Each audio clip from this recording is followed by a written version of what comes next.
Bonjour à tous et merci de nous retrouver pour le dernier numéro de la revue des Unes de cette semaine.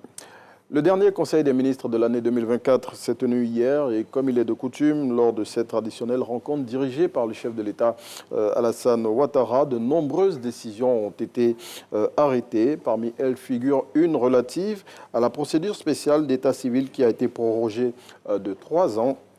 Cette procédure, rappelle le jour plus, doit permettre notamment aux personnes ayant utilisé de faux actes de naissance de régulariser leur situation sans risque de poursuite judiciaire.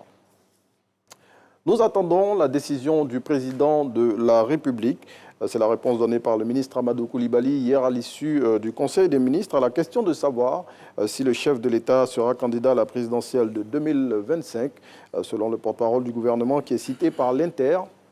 Seul le président Alassane Ouattara décidera si oui ou non il briguera un autre mandat présidentiel. Le temps de la répression est arrivé. C'est le message fort qui occupe la une du quotidien Le Rassemblement. Cette phrase qui est du ministre Amadou Koné marque, selon le confrère, le tournant qu'il entend donner à la lutte contre l'incivisme sur les routes du pays. Illustration de cette nouvelle orientation, 8 conducteurs ont été condamnés à la prison ferme. Et puis la fête de Noël, c'est le mercredi prochain et comme chaque année, Gbiche indique que certains festoieront pendant que d'autres n'auront rien à se mettre sous la dent.